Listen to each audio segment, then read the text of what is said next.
दोस्तों नमस्कार। हमारे चैनल में आपका स्वागत है। मैं हूं रामचंद्र मौर्य। प्रधानमंत्री नरेंद्र मोदी और नेता प्रतिपक्ष राहुल गांधी के बीच जो टकराव देखने में आया है, ऐसा पिछले 12 सालों में कभी नहीं देखने को मिला। जिस तरह से राहुल गांधी ने प्रधानमंत्री नरेंद्र मोदी को भोपाल में जाकर के भाषण के दौरान टकराव की स्थिति उत्पन्न कर दिया है, हमें लगता है कि प्रधानमंत्री नरेंद्र मोदी चुप नहीं बैठने वाले हैं। इसका जवाब वह जरूर देंगे और राहुल गांधी ने जवाब ही दिया था। शुरुआत तो प्रधानमंत्री नरेंद्र मोदी ने किया था, कांग्रेस को नंगा कह करके कि शर्म आती नहीं, कपड़े उतार देते हैं महफिल में।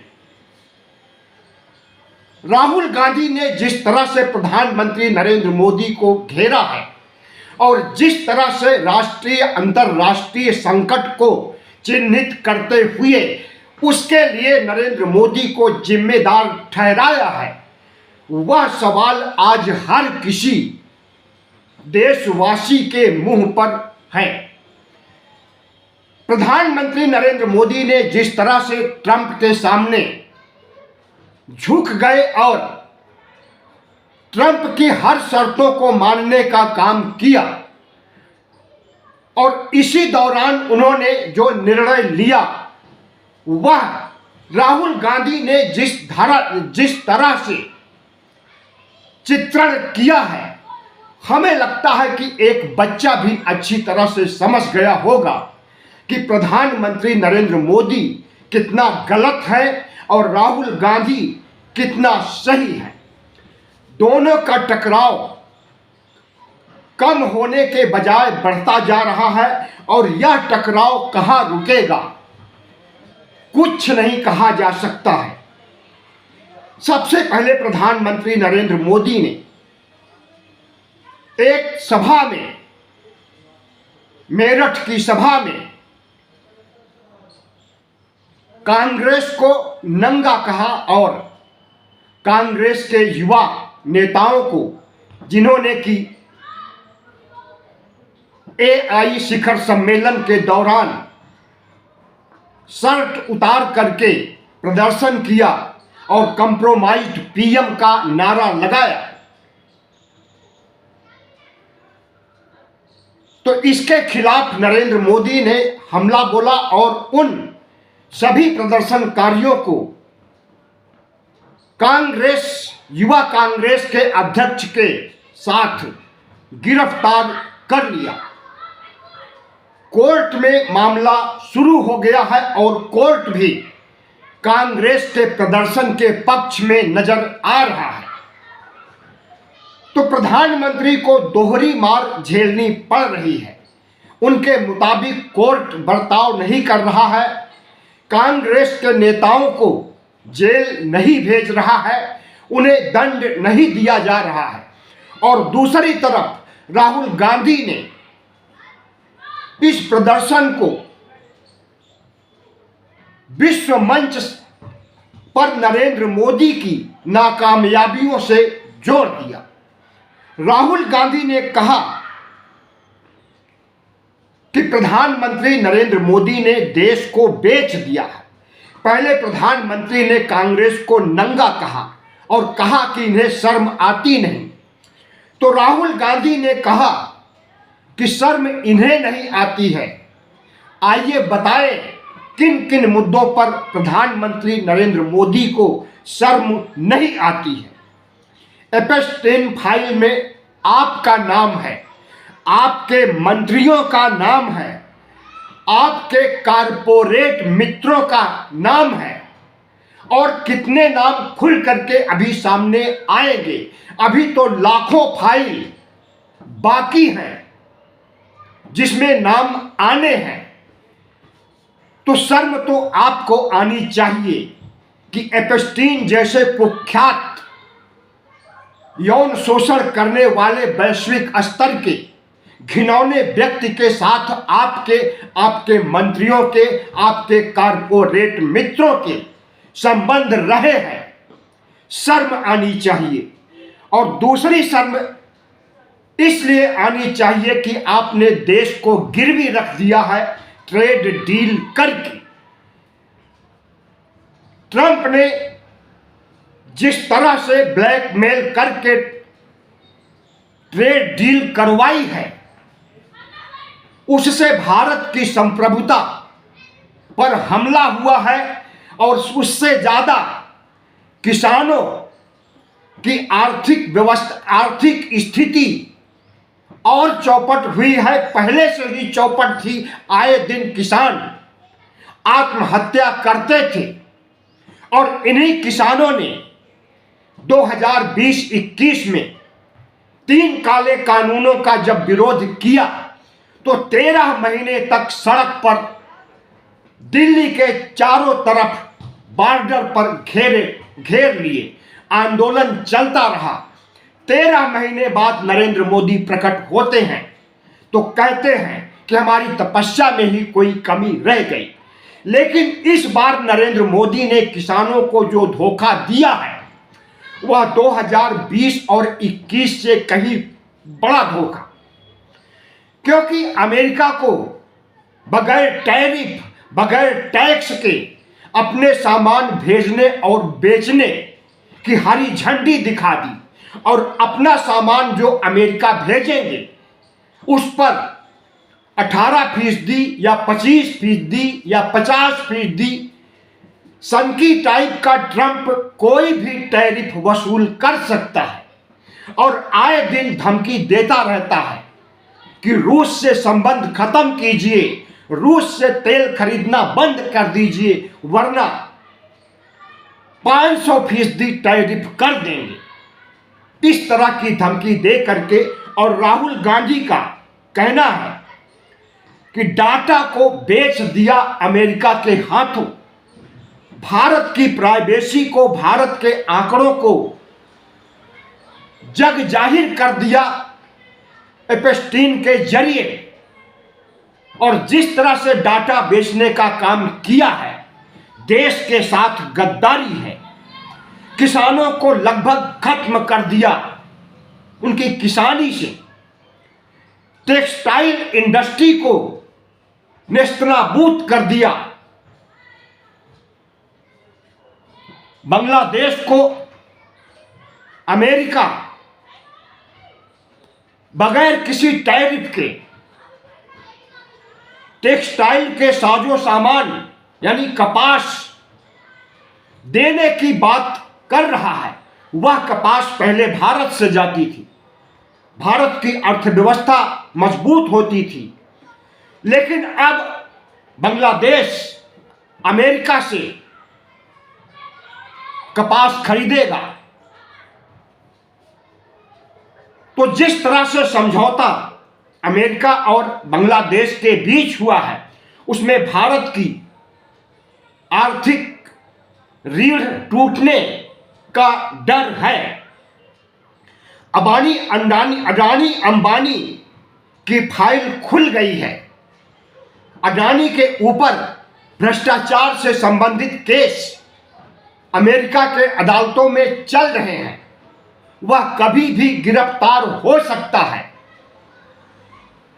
अडानी अमेरिका जा नहीं रहा है और अगर जाता है तो वहां के कानूनों के तहत उसे तुरंत गिरफ्तार कर लिया जाएगा।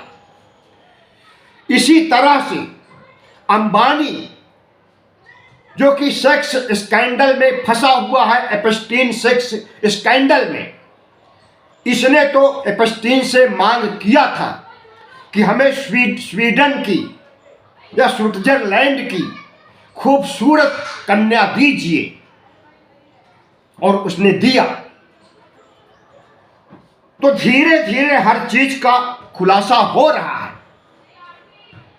कि किस तरह से अमेरिका दबाव डालने के लिए, नरेंद्र मोदी को झुकाने के लिए एप्स्टीन फाइल का इस्तेमाल कर रहा है। अडानी के ऊपर चल रहे केस का ध्वंस दे रहा है और किस तरह से भारत की संप्रभुता को प्रभावित कर रहा है। अमेरिका आज प्रधानमंत्री के ऊपर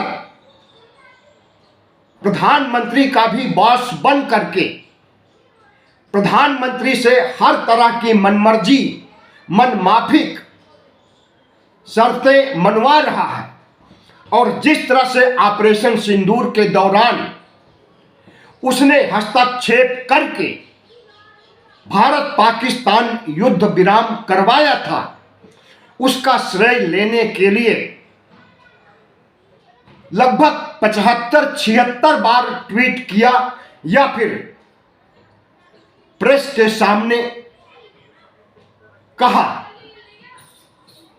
सवाल उठता है कि राहुल गांधी जो आरोप लगा रहे हैं, ये सारे आरोप सही हैं।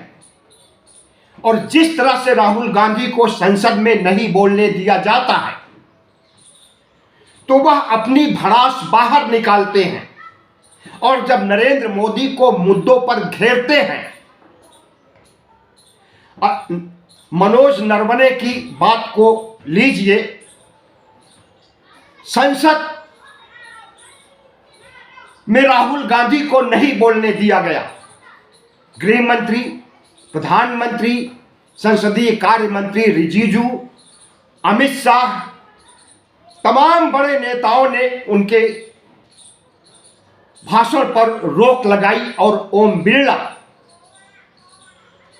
को तो जैसे सुपारी दे दिया है नरेंद्र मोदी ने कि राहुल गांधी को बिल्कुल ना बोलने दिया जाए।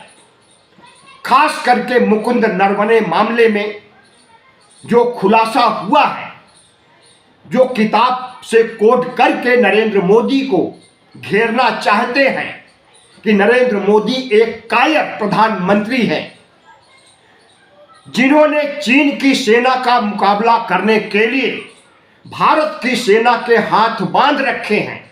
और जब चीनी सेना का आक्रमण हुआ तब भी हाथ बांधे रहे।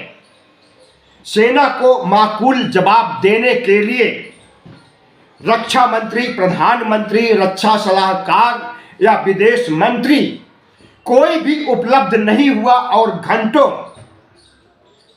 सेना प्रमुख नरवणे ऊहापोह की स्थिति में रहे कि क्या करें और क्या न करें। तो प्रधानमंत्री की कायरता सामने आ जाती अगर राहुल गांधी मनोज नरवणे की पुस्तक को कोड करके सच्चाई को देश के सामने रखते। तो सबसे पहले कहा गया कि पुस्तक तो छपी ही नहीं है।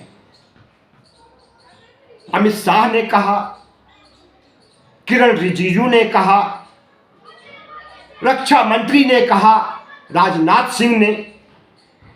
लेकिन दूसरे दिन राहुल गांधी इन सब को झूठा साबित करते हुए मनोज नरवणे की वह पुस्तक लेकर के सदन में आए और कहे हमें यह पुस्तक नरेंद्र मोदी के हाथ में उपहार के तौर पर देना है।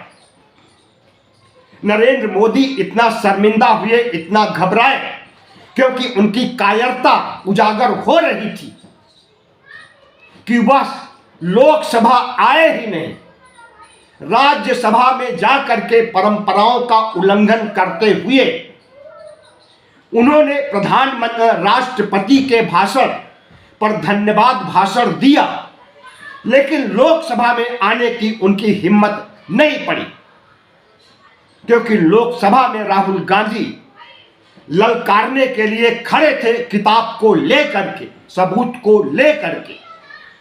तो प्रधानमंत्री नरेंद्र मोदी ने बहाना बनाया कि 4-5 कांग्रेस की महिला सांसद उनके ऊपर अप्रत्याशित हमला करके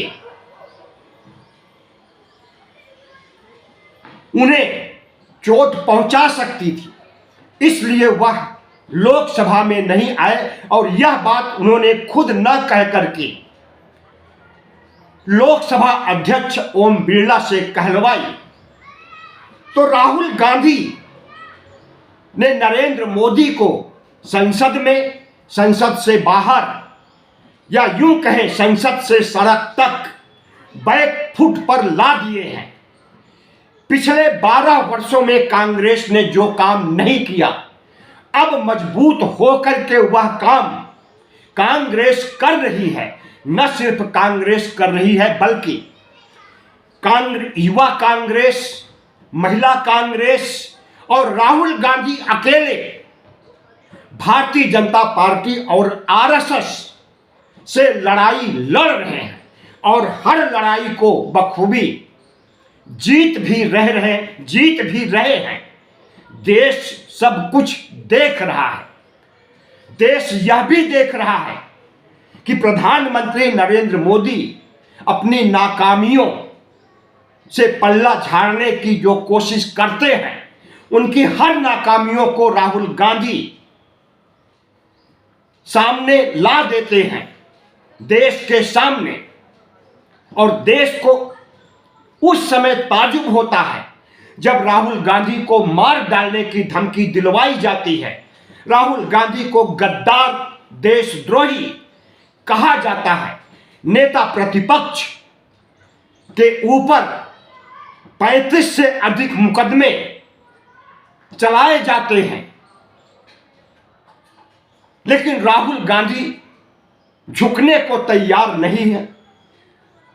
भारत जोड़ो यात्रा के दौरान जो नारा दिया था कि डरो मत, झुको मत, मोहब्बत की दुकान खोलिए नफरत की बाजार में, उसी को चरितार्थ कर रहे हैं राहुल गांधी और प्रधानमंत्री नरेंद्र मोदी। पिछले 12 वर्षों में इतना नहीं जलील हुए हैं जितना अब हो रहे हैं और आगे भी होंगे। वीडियो अच्छा लगा हो तो चैनल को सब्सक्राइब कीजिए, लाइक कीजिए और शेयर कीजिए।